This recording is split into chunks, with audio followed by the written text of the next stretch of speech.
Hey folks, this is Bardic Dragoon. Welcome back to Let's Play Grandia 2 Anniversary Edition. When we last left off, we ended up on a reef. No, yeah, I'm gonna fight it. We ended up on Ceceile Reef because, well, apparently the boat we were traveling on was having some trouble getting across the granite cliffs. Critical strike. Or getting enough wind to get across the granite cliffs, which...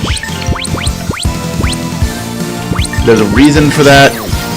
It's kind of cool, but I'm not going to talk about it too much here. I'll probably be saying it by the end of this episode, next time at the latest. Anyway. So, unfortunately, Elena is prone to get seasickness, apparently. Which I guess kind of makes sense. It's just a sudden revelation. It really isn't something that's come up until this point. But anyway. Have faith. And so we decided to get off of the boat onto this reef. Where we... Red. So she just calls out colors for magic spells? Yeah, whatever. Anyway. But, you know, to take some camping, you know, get ourselves on some solid ground. Elena and Ryudo had a touching moment. And then... we woke up the next morning to find that these giant round orbs that had been all around the reef were apparently eggs for giant evil demon shrimp, or whatever the heck it is we're fighting here.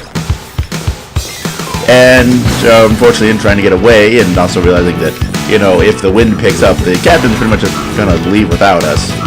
At least they kind of gave that implication when we got off the boat, so... we're now trying to find our way back to the boat to see what could be happening. Or just get back to the boat. First of all, to get away from the giant demon shrimp that are plaguing us and annoying us.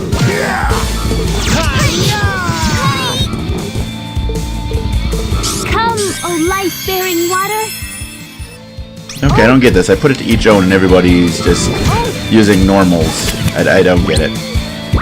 So we're gonna mix things up a little bit.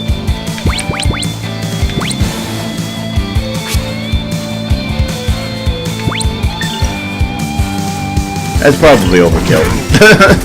This is distinctly probably very much overkill. Fireball! I still like the explosion kind of countdown sound effect that is so strange and random but cool.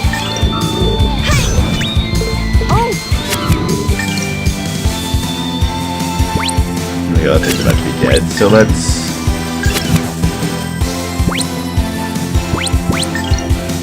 yeah. Beast King Smash!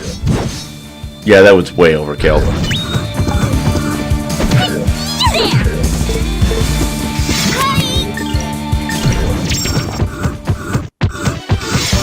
Threat eliminated. Alright then. The threat is eliminated. That's a good thing. Let's put poison here. There we go. Alright. But yeah, so now we have to find our way off this reef. Oh, no. Dragonfly Slayer. That doesn't really sound that impressive. Reptiles. Oh, we seem to be surrounded by bugs and crustaceans. And the occasional reptile, but mostly it seems like bugs and crustaceans. At least I'm assuming this game considers frogs reptiles, despite the fact that it's completely wrong.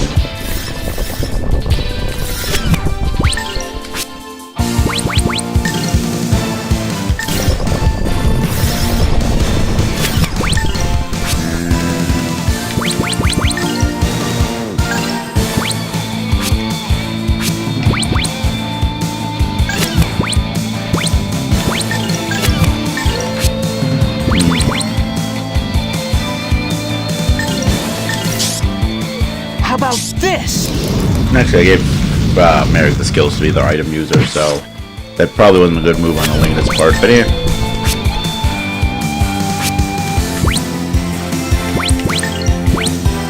There we go. There you go. Oh, counter hit with an item. Then this house slash is going to be completely unnecessarily powerful. Ha! Hardly worthy of my notice. So aren't you feeling high and mighty just because you could smash a giant evil shrimp over the head. Galestone. What the heck is a Galestone?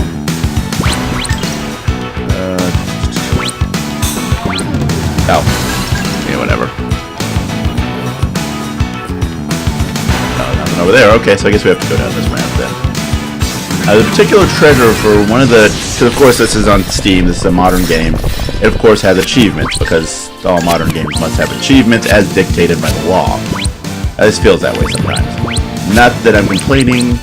Achievements can be, you know, fun thing to have. That seems like the best bet. Especially since, I don't know, it seems like First Creation would be weak to water. But yeah, there's one that requires you to get certain items, accessories that you can find as you know, go through the game.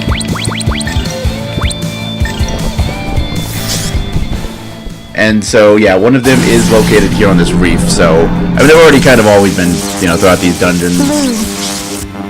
Blue. So, blue is electricity, light blue is water, and red is fire, apparently. And I'm still not really digging her, you know, spell callouts. They just aren't doing it for me here.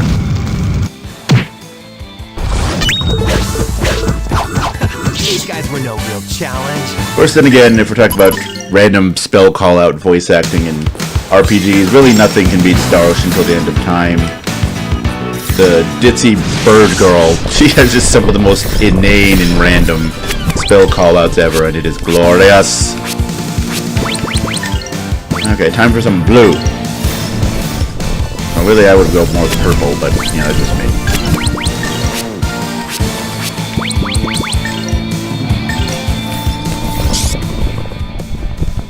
But yeah, because that one just... I don't, well, actually no, because technically it's not her default ones you have to unlock. Because the way the game works, you basically have kind of a list of achievements for each character individually. And when you, like, earn those achievements, you pretty much get, pretty much alternate, well, you can get a couple of different things. I think it's like, you get first, there's like 4 tiers of stuff each character has, and then the same for each one, though I honestly don't remember which was which, but like one of the ones you can get, I think if you get like 30% of the achievements or something like that, is like basically an alternate dialogue pack for the character. And yeah, the bird girl, I mean, she's kind of a ditz, but she's one of your better magic users, as weird as that is. I think in this coming from someone who just randomly one day playing around with, I think it was Icewind Dale 2, ended up creating basically an idiot savant mage. Mostly just because the fact that sorcerers technically draw, their magic is based off of charisma rather than intelligence like all other mages so in D&D. So thus they pretty much ended up creating a character who was like had as low as I could set their intelligence, but like had really high charisma, so they were really powerful as far as their magic. They made them a sorcerer. That was hilarious. I never got far enough into the game because mostly it was just I kind of liked the, you know, rolling up characters in Icewind Dale 2. So I don't think I ever took that like party that he was part of into like an actual campaign or playthrough or anything. Not that I've ever beaten the game, so I don't really take most of the parties into it, but I just love that, like, he was literally like he was dumb as a brick, but he was a obtusely and stupidly powerful magic user, at least on paper. Like I said, never got around to actually testing him out in like actual gameplay and combat. But they're just so much strained with that idea that I just love that. But anyway, what was I talking about? Critical strike. Oh yeah, the bird girl in Star Ocean until the end of time. You picked That was on it. the wrong people. But yeah, because her ability, like, because she's a really good healer, and in general, kind of a decent spellcaster overall.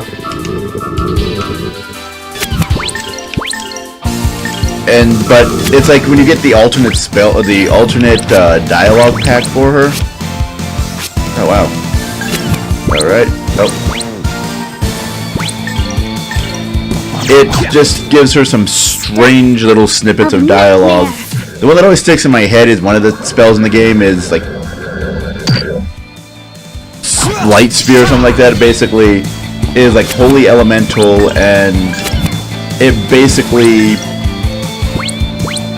you know, the spell, like the actual animation is basically just calling giant knives of light to come just falling out of the sky and stabbing, like 3 of those just fall out of the sky and stab the enemy.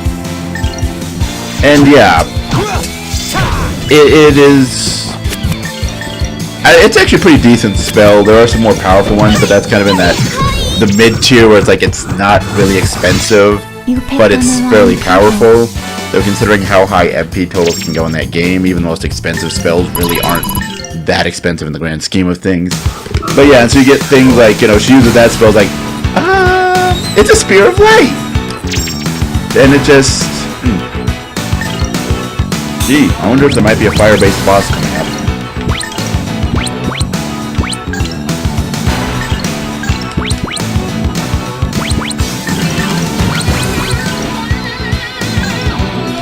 Nope.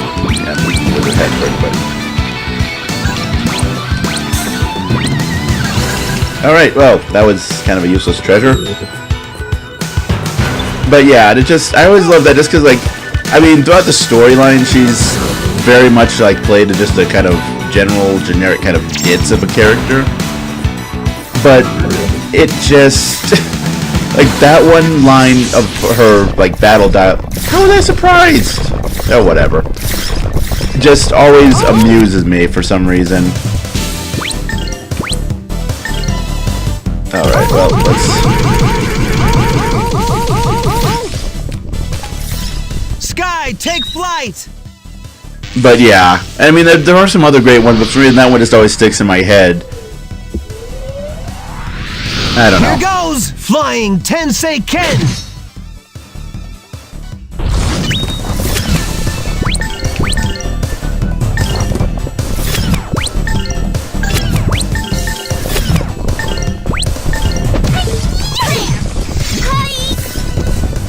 Beast King Smash!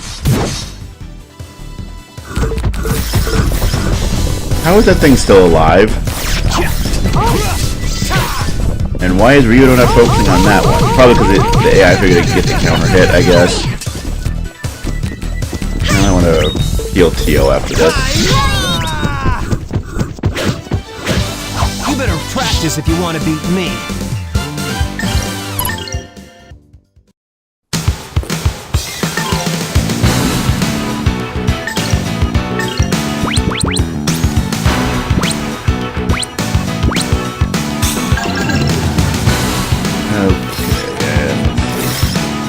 I'm kind of over fighting the evil shrimp. On the other hand, I want that item.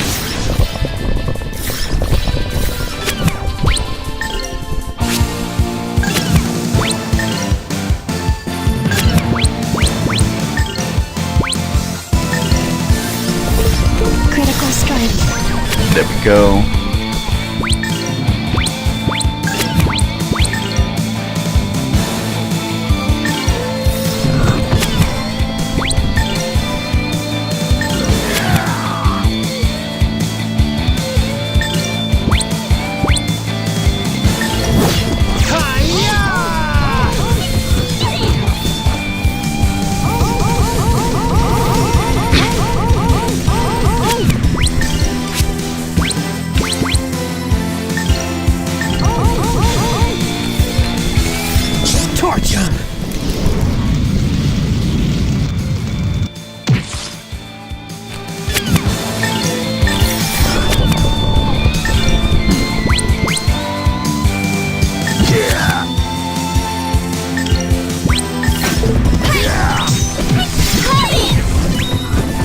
There we go. Good strategy and planning. That's a secret to success.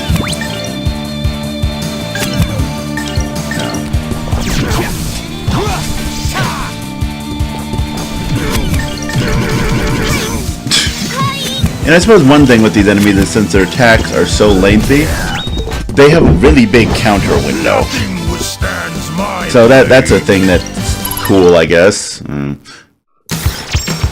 Healing fruit. Don't tell me that was I went through that. I thought that would be a stat boosting nut. That was not a stat boosting nut. Really? Ugh. That wasn't worth the effort.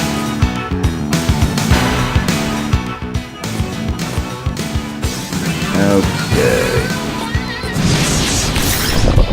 And that doesn't count as a surprise. I'm confused.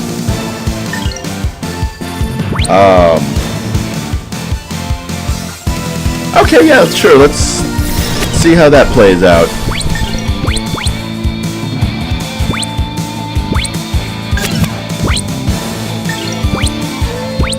I haven't seen purple lightning in a while. Lotus flower. Bloom. She has a multi-target cancel. I forgot about that. Strike! Purple lightning! Take that! And that! Yeah! Ha!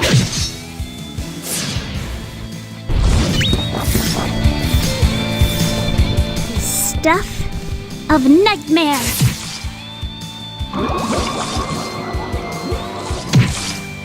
Nope, they aren't asleep.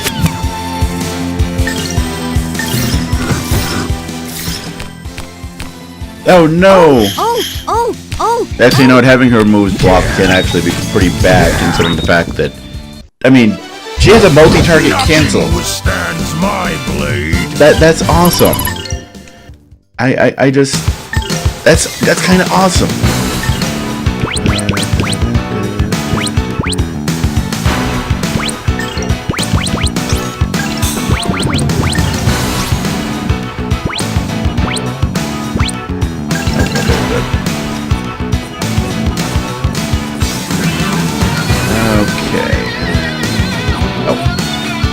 This is probably where we need to go.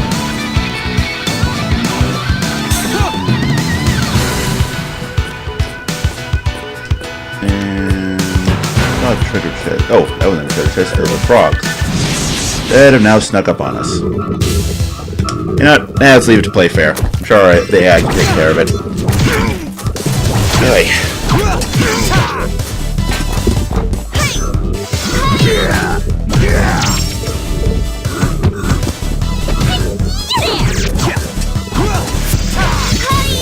Haha, yes, she countered. She just counters all over the place.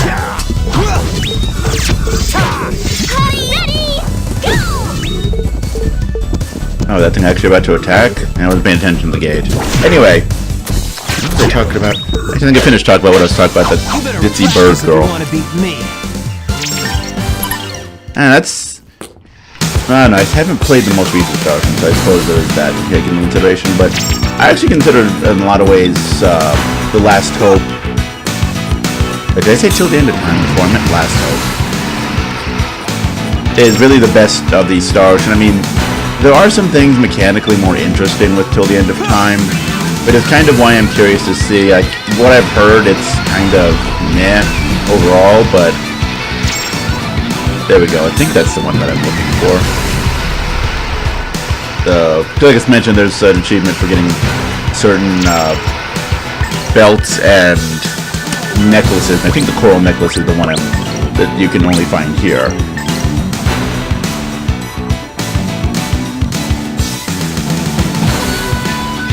Not really worth it. But yeah, but it just, the flow of at least most of Till the End of Time, or not, I keep saying Till the End of Time when I mean The Last Hope. Wow.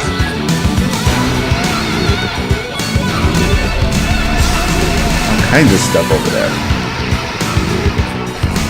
I don't know, can you chain encounters off of each other? Let's see how this goes out. Anyway.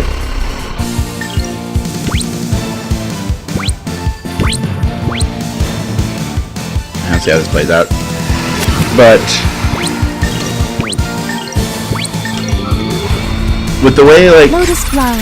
the combat flows, and then the pacing of the game as a whole is probably, it's actually one of the best, if you ask me, paced RPGs that I can think of off the top of my head. Oh! Sky, take flight! At least as far as its story and like general content. At least until you get to the post game. The post game is a giant mess, but that's kind of Here goes, Tri-Ace's flying thing. Tensei Ken! These stupidly bloated post games with stupid like the theory behind their post games pretty much seems to be, you know, at lower levels you will break the game. At high, like breaking the game is kind of the name of the game because they just give you enough mechanics to just literally break the game with absolutely no problem. Oh, that's not going to end well. That's not going to end the roll I would like. Lotus Because flower. I'm only going to kill that frog, Bloom. darn. But yeah, like, you know, it's like, okay, you can do all this stuff, the equipment, you know, crafting equipment modifications, stuff like that, to just make yourself stupidly powerful to a nearly broken level. And it's kind of like, okay, you know, by the end of the game you'll be doing that, and like, the end game can sometimes be a little too easy because of it, but then you can turn around and pretty much, like, you get to the post game and it expects you to do that stuff. Like, okay, we realize our game isn't balanced, and so because of that, we expect you to break the game here. That's how it's meant to be played. Which, I mean, it's probably not a good way to design a game. But I think, like a card game out there, it's actually called something stupid like we didn't balance this, or we didn't playtest this, or something like that. And it's kind of like, well, at least they're honest. But apparently, it's a very fun game. I think, I don't know, I've only heard like one or two people mention it. Yeah, because if I remember correctly, this is going to lead to a bunch of cutscenes we can't skip, so I guess we'll be calling it another day. Tune in next time where I think we're at the end of the Ceceile Reef, so we're going to be seeing something interesting there. But anyway, and after that, of course, be heading to the Isle of Garland. That should be interesting. Until then, though, as always, later, folks.